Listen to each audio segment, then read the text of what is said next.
Hello and welcome to League of Women Voters Presents. I'm Jim Robertson, and our program tonight has to do with making democracy work, how the media and citizens can work together to make things better. And my guests are Sarah Reed, who is an attorney and a teacher of law, and with a specialty of mediation and conflict resolution. Peggy Placier, who is an emerita professor at MU College of Education. And Robert Ross, who works with the Mizzou Alumni Association, and formerly, in a former life, was a news or a public information professional with the City of Columbia. Yes. Thanks for being here tonight, and should be an interesting conversation. What brings us to this conversation is a project that the Tribune, my employer, is engaged in with the Kettering Foundation of Dayton, Ohio. And the Kettering Foundation is interested in democratic processes and how grassroots people interact with government. And their interests intersect with the Tribune's, really where our robust system of interaction with our readers and feedback with our readers comes in. We have a lot of readers who are not shy about expressing opinions, and those opinions are valuable data when we get into this kind of process. Now, having said that, Sarah, Sarah Reed is a consultant working on the project with us, and will take all the data we produce and make it into something interesting, we think. So, can you talk a little bit about that process and the product that will come out of it? Sure. As you indicated, one of the things we're trying to do is help citizens engage more in the political process in ways that they want to. One of the things that we hear often from citizens is they aren't being heard. And as you said, there are forums where people aren't shy about expressing their opinions, and there are fewer forums for interactive dialogue. And that's something that's needed for wise decisions, for people to come together, understand each other, and talk. And that's one of the things the Kettering is looking at. Can media, instead of reporting politics, say as a win or lose sport, or being dependent on government or candidates for information, engage citizens more in ways that they interact and participate? So we're kind of doing this in 3 stages, and the first stage we've already started, which is experimenting with forums that will help citizens interact. The Trib has been using the blog software that it uses for sometimes sportscaster commentary. Right. And we've had, those are called Trib Talks forums, and we've had 3 so far, May, June, and July. Another one coming up August 27th at 4 p.m. and September 24, also at 4 p.m. And you can find out about these by going to Columbia Tribune online and clicking on opinion, and then going down to Trib Talks forums, and all the transcripts, all the information is right there. We're going to have an in-person kind of civic fair on September 15 at the ARC, starting at 6:30, where we'll test some different formats and also have a World Cafe. And we've had surveys. You can go to the Columbia Tribune, again, the Trib Talks page right now, and offer your opinion on issues that affect our local community, issues that you'd like to talk about. And you can also go on Twitter, use the hashtag TribTalks, and let us know what you think you would like to talk about in the community and ideas that you have. And that's the first stage. The second stage will be reporting back and refining an issue guide and testing it on what people might like to talk about. And the third phase will actually be finalizing and holding a series of dialogues. So that's between now and May. Yeah, so we've got a lot of work to do between now and May, right? Mm-hmm. Now, Peggy, you participated in at least a couple of those online forums, maybe all 3. I can't remember for sure. I am. How does what we're doing with this project relate to what the League of Women Voters, and I should have introduced you as a co-president of the Columbia-Boone County Chapter of the League of Women Voters, and very involved in that program. How does what we're doing intersect with League of Women Voters? Well, it dovetails really well because the League has been concerned, and well, I think in general, people have been commenting on the problems with low civic participation in the U.S. for quite a while. We've concentrated on voting, but we also have a very strong public education, public forum function where we take an issue and try to inform the public.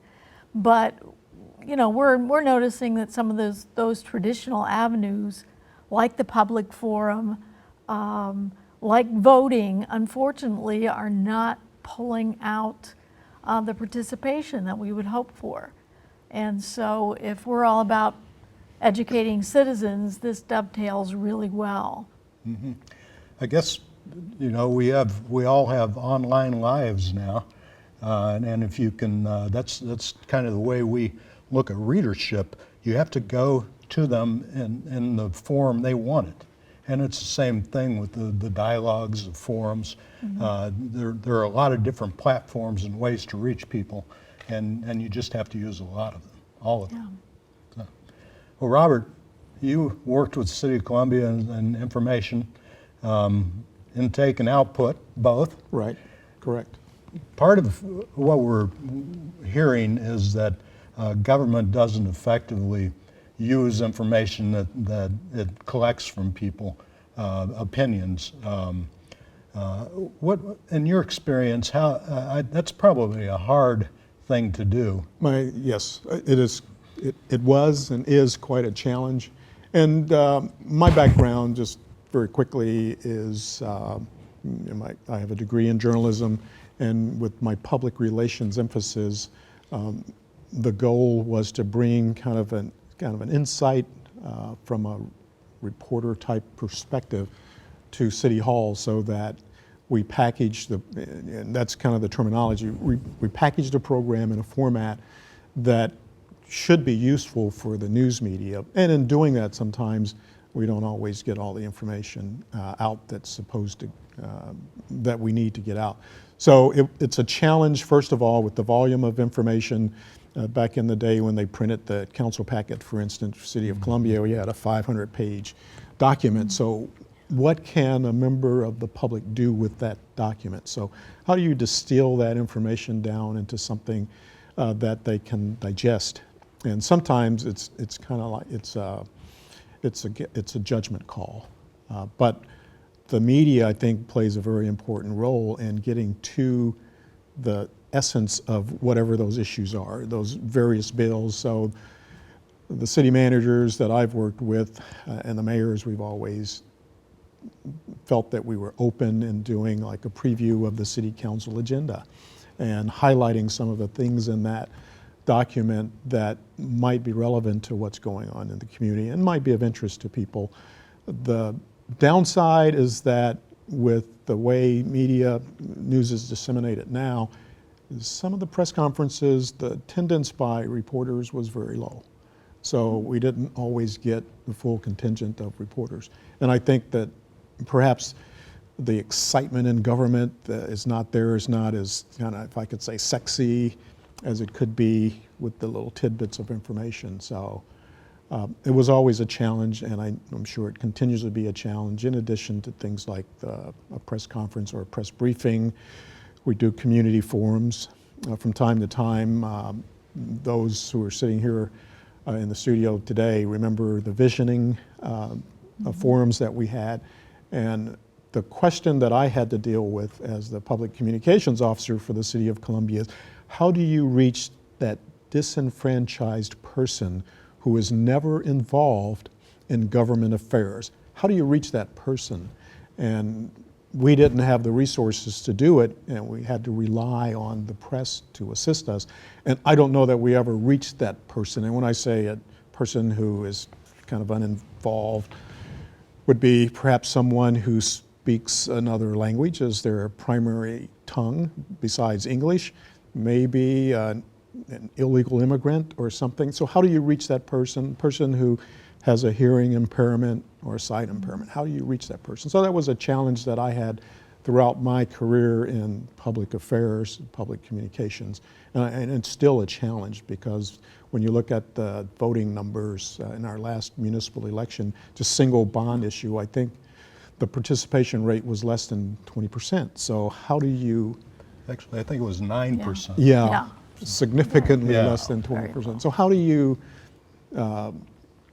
get a message out to the public in such a way that it causes them to want to be involved in public discourse?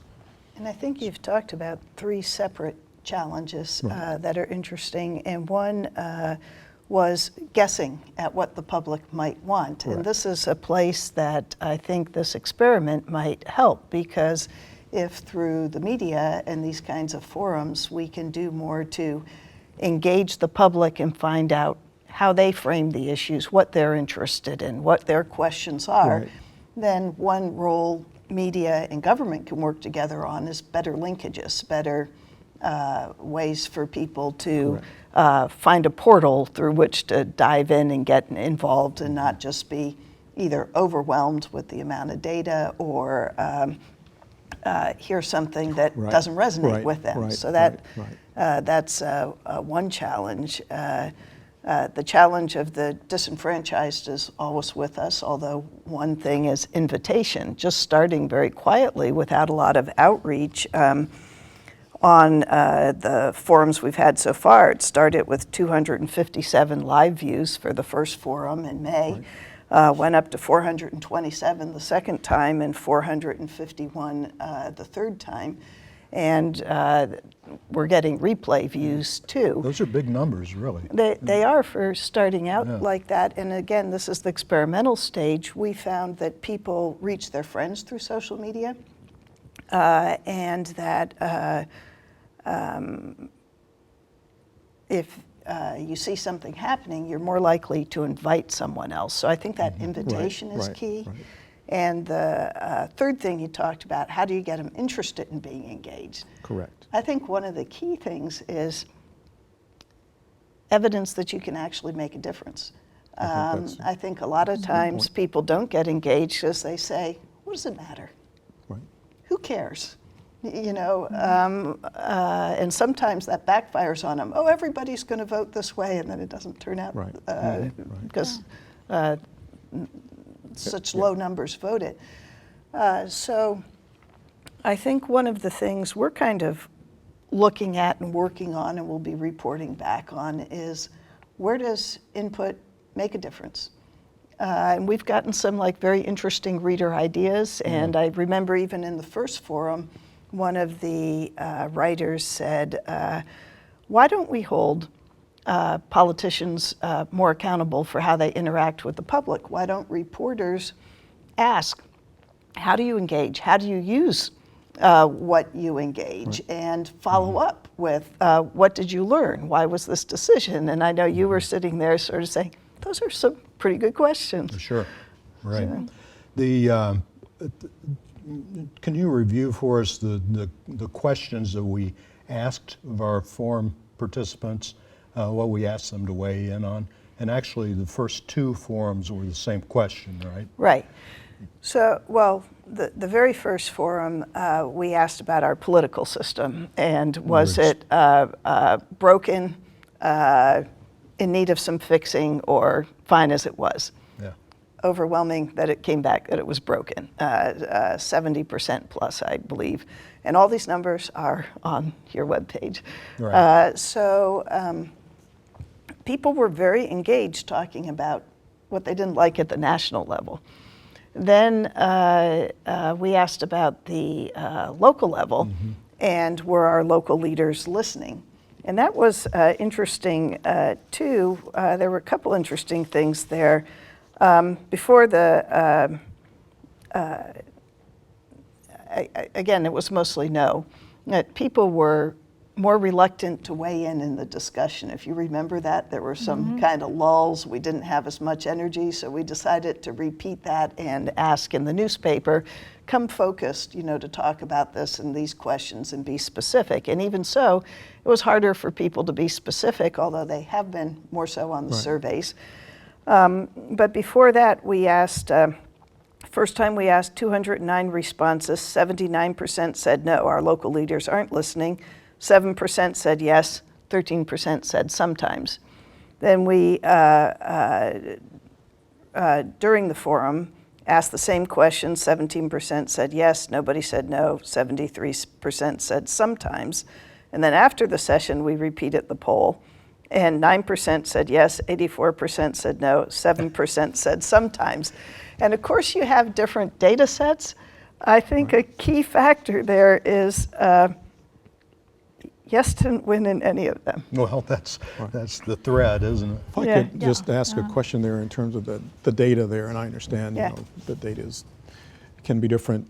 Those were questions asked of citizens about their opinions. Right, it was a regarding- poll put right. on the website. Right, and then in different terms of timeframes. reality, I think that it becomes perception, because my experience in government, the two cities that I worked for, is that the public officials were very interested and concerned, but I guess the problem was conveying that to citizens, and I guess citizens look for action, and quite often the citizens who show up at a city hall, if you have 100 people at City Hall for a city council meeting in a community with 110,000, is that representative of the citizens? And what I find is that when there was an issue that impacted certain constituencies, and they would show up, even if we did not promote some issue, they would show up. So the word of mouth kind of gets out there, and social media probably plays a role. So The interesting thing is we got some citizen pushback, like in the comments where people said, oh, leaders listen, people just don't like the decisions that are made. Well, there would be some of the citizens in the surveys and forum would say, no, I don't show up because I don't think anyone Right. cares, or no one appears to be taking my concerns into Right. account. And I agree with you. A lot of time leaders are listening. Sometimes the public is uncivil, and that gives them a bit of a bunker mentality. But I think some things that are really missing for citizens are reporting back. Why did we make this decision? Correct. How did we That's handle the input? And that really then misses an opportunity to educate and invite further involvement. So the decision just gets made and it gets moved on. that kind of sparks a little thought in my mind here. Of course, different cities. City of Columbia is a council manager form of government. So the council, essentially, they're not full-time. There's some cities, many cities, where the model is a mayor council, where you have a full-time mayor and a full-time council, and they have more time.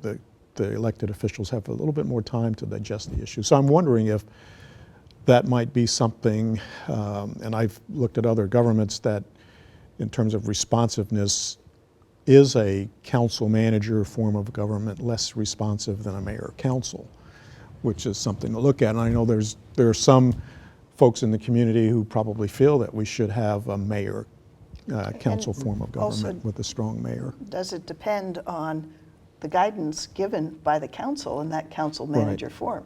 Right. You're helping us Right. reach Right. everyone, Right. or you only need to respond to us. So that's something to look at Right. too. And there's a basically volunteer council. Yeah. I know they're paid a Correct. stipend now, but Right.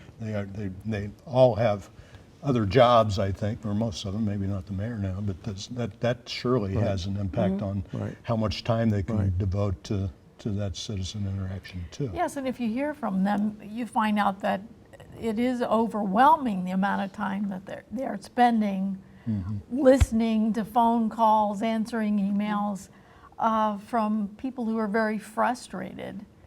And then if they have to weigh a decision, they feel that they can't always decide in a way that's going to satisfy all their constituents, or the ones that have been the most vocal.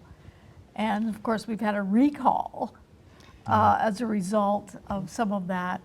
I think there is a level of frustration in the comments after the forums, the online, chat forums, where they said, you people are just trying to be too nice, and there are these horrible people working in city government that you needed to go after them. You know, that happened the first forum, and it didn't happen the second two, which is interesting, because I think we are trying to invite and model more dialogue, which would address two of the other places I think trustee roads and where media can help.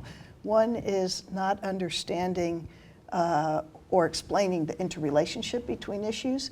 So people look at each issue, win, lose, silo. An example of that is if someone wants to sell private property and it's zoned, and you invite people out to talk about, could this be a public park?